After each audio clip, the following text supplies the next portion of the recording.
ஒரு 2 நிமிஷம் மட்டும் விழிப்புணர்வோடு இருந்து விட்டால் நமக்கு அற்புதமான ஒரு மகிழ்ச்சி கிடைக்கும், பேரானந்தம் நமக்கு கிடைக்கும். இதுவரைக்கும் நம்ம பார்க்காத ஒரு மகிழ்ச்சியிலே நம்ம திளைத்திருப்போம் அப்படின்னு ஓஷோ சொல்கிறாரு. அது என்ன 2 நிமிஷம், அது எப்படி விழிப்புணர்வோடு இருப்பது அப்படிங்கிறது தான் இந்த வீடியோவில் கொஞ்சம் டீட்டெயில்டாக நம்ம பார்க்கலாம். ஃபஸ்ட்டு ஒரு எக்ஸ்பெரிமெண்ட் பண்ணி பார்த்தலாம். உங்களுக்கு நேரம் இருந்தால் ஒரு வால் கிளாக் எடுத்து வச்சுக்கோங்க. அந்த வால் கிளாக்கை 1 நிமிடம் முழுவதுமாக ஒவ்வொரு நொடியையும் நீங்கள் விழிப்புணர்வோடு கவனிக்க வேண்டும். இப்படி 1 நிமிஷம் 60 வினாடி நம்ம கவனித்து விட்டால் நம்ம உண்மையிலேயே விழிப்புணர்வோடு இருப்பதாக அர்த்தம். ஆனால் உண்மை என்ன அப்படின்னா, அந்த 60 வினாடிக்குள் குறைந்தபட்சம் 5-6 முறை நம்ம அதை மறந்துட்டு வெளியில் போயிருப்போம். இது அவ்வளவு சீக்கிரம் சாத்தியமா அப்படின்னா, நீங்கள் ப்ராக்டிஸ் பண்ணி பார்த்தா இல்லை இது மிகப்பெரிய விஷயமா இருக்குது அப்படின்னு நம்மளுக்கு தோணும். இந்த விஷயத்தை ஆல்ரெடி நான் ஒரு வீடியோவில் பப்ளிஷ் பண்ணியிருக்கேன்னு நான் நினைக்கிறேன். ஒருத்தர் 48 நிமிடங்கள் முழு விழிப்புணர்வோடு இருந்து விட்டால், தன்னுணர்வோடு இல்லாட்டி தன் நினைவோடு அப்படின்னு சொல்லலாம். இதை பற்றி டீட்டெயிலான ஒரு வீடியோ ஆல்ரெடி பப்ளிஷ் பண்ணியிருக்கோம், லிங்க் டிஸ்கிரிப்ஷனில் ஆட் பண்ணுறேன். அப்படி நம்ம தன்னுணர்வோடு இருந்து விட்டால் 48 நிமிடங்கள் இருந்து விட்டால் அவர் ஒரு மெய்ஞானி ஆவதை யாராலும் தடுக்க முடியாது, மெய்ஞானி ஆகியிருப்பார் அப்படின்னு மகாவீரர் சொல்கிறார். மகாவீரர் தான் இந்த விஷயத்தை முதல்ல கண்டுபிடிச்சு எல்லாத்துக்குமே கற்றுக் கொடுத்தது. ஆனால் உண்மை என்னன்னு பார்க்கும் பொழுது 48 வினாடிகள் கூட நம்மளால் ஒரு விழிப்புணர்வோடு ஒரு விஷயத்தை கவனித்து கொண்டு இருக்க முடியாது அப்படிங்கிறது அந்த எக்ஸ்பெரிமெண்ட்டில் தெரிஞ்சிருக்கும். நீங்கள் இன்னொரு முறை நீங்கள் ட்ரை பண்ணுங்கள். ஒரு வால் கிளாக் எடுத்து வச்சுட்டு திரும்பவும் ஒரு முறை 1 வினாடி கூட மிஸ் பண்ணாமல் 60 வினாடிகள் நான் முழுவதுமாக கவனிப்பேன் அப்படிங்கிற அந்த கவனித்தல் தன்மையோடு முழுவதுமாக கவனிங்கள். திரும்பவும் நிறைய இடங்களில் மிஸ் ஆயிடுவீங்க. இந்த மாதிரி மிஸ் ஆகி வரும் பொழுது நமக்கு ஒரு குற்ற உணர்வு வந்துடும். என்னடா அது, நம்ம 1 நிமிஷம் கூட நம்மளால் ஒரு ஃபோக்கஸ்டாக இருக்க முடியலையே, கவனத்தோடு இருக்க முடியலையே அப்படின்னு. இந்த குற்ற உணர்வு தான் நம்மளை ரொம்ப பின்னோக்கி தள்ளிவிடும். ஆனால் இதில் உண்மை என்ன அப்படின்னா, எத்தனை முறை நம்ம வெளியில் போனாலும், மனம் நம்மளை இழுத்துட்டு போனாலும் கூட திரும்ப வர்றோம்ல, இந்த திரும்ப வருதல் அப்படிங்கிறது எந்த அளவிற்கு அதிகமாக இருக்கிறதோ அந்த அளவுக்கு நமக்கு ஒரு பெனிஃபிட் இருக்குது அப்படின்னு சொல்கிறார். ஏன்னா நம்ம அந்த விழிப்புணர்வுக்கு திரும்ப வர்றோம், அங்கே அதுதான் முக்கியம். அப்போது நம்ம குற்ற உணர்வில் சிக்கிக்கொள்ளக்கூடாது, இந்த விழிப்புணர்வுக்கு வருவதை நினைத்து நாம் பெருமைப்பட்டு கொள்ள வேண்டும் அப்படின்னு சொல்கிறாரு. சரி, இது ப்ராக்டிஸ் பண்ண முதல் நாளே எனக்கு இந்த மாதிரி ஒரு அற்புதம் நிகழ்ந்துருமா அப்படின்னா இல்லை, இது அவ்வளோ சீக்கிரம் நடக்காது. ஆனால் கொஞ்சம் கொஞ்சமாக நடக்கும் அப்படின்னு ஓஷோ சொல்கிறாரு. எப்படி நம்ம ரொம்ப அவசரத்தனமான உலகத்தில் இந்த விழிப்புணர்வையும் அவசரமாக நம்ம அடைந்து விட வேண்டும் அப்படிங்கிற ஒரு பேரார்வத்தில் நம்ம பெருமுயற்சி செய்வோம். இந்த மாதிரியெல்லாம் முயற்சி செய்யக்கூடாது அப்படின்னு அவர் சொல்கிறாரு. இப்போது யதார்த்தமாக பார்த்தோம்னா, நம்ம ஒரு 3 மாதம் ஏதாவது ஒரு பயிர் பண்ணுறோம், 6 மாதம் தண்ணி ஊற்றுறோம், அதுக்கப்புறம் 1 வருஷத்தில் அறுவடை பண்ணுறோம்.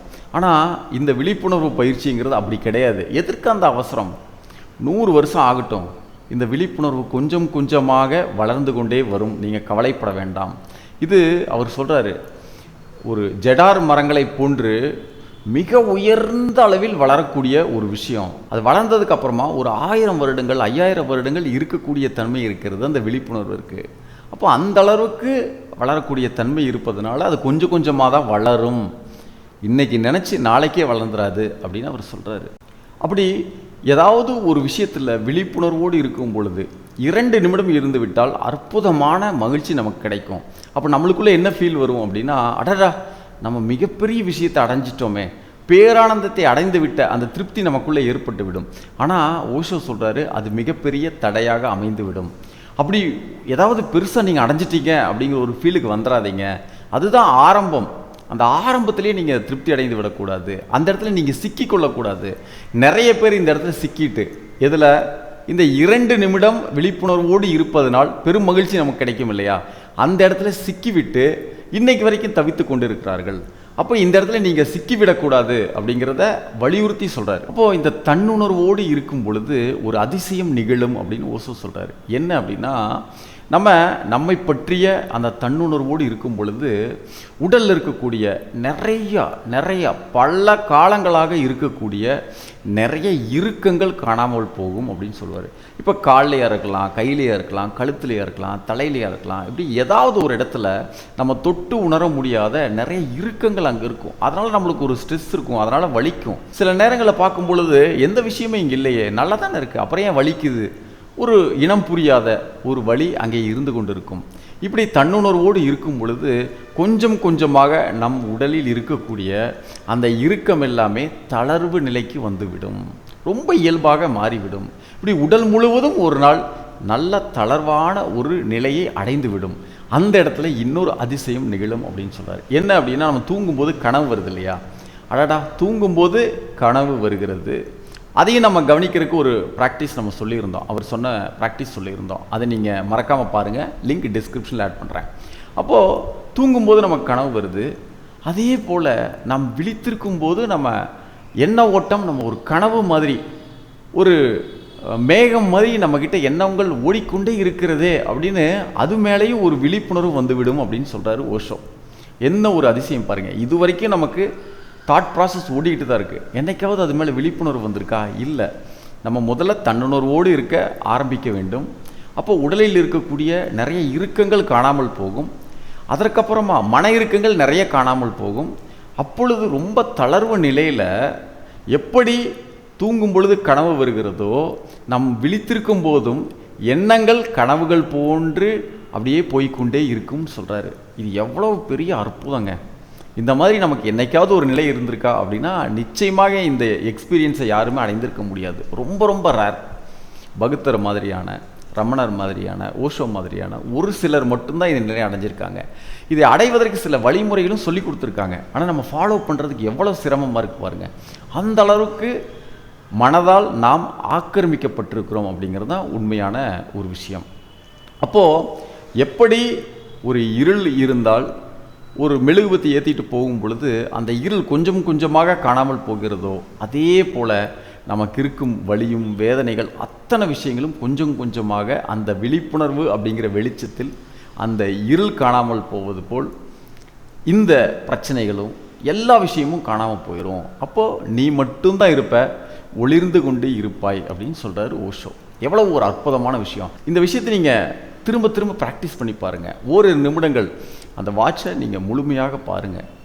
60 வினாடிகள் முழுமையாக கவனிக்க முடிகிறதா அப்படின்னு பாருங்கள்.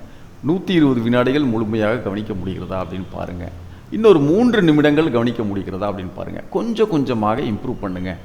இது முதல் விஷயம். டெஸ்ட் பண்ணி பார்த்துக்கலாம், எக்ஸ்பெரிமெண்ட் பண்ணி பார்த்துக்கலாம்.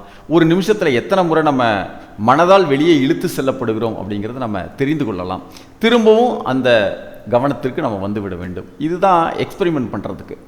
அப்போ ஒரு 2 நிமிடம் இருந்தாலே அந்த அளவிற்கு பெரும் மகிழ்ச்சி, பேரானந்தம் வருது அப்படின்னா 24 மணி நேரமும் விழிப்புணர்வோடு இருந்தால் எந்த மாதிரி ஒரு நிலையில் இருக்க முடியும் அப்படிங்கிறது கொஞ்சம் சிந்தனைக்கு எடுத்து பார்த்துட்டு, நான் ஏற்கனவே சொன்னது போல் 2 வீடியோவை நான் லிங்க் டிஸ்கிரிப்ஷனில் ஆட் பண்ணுறேன்.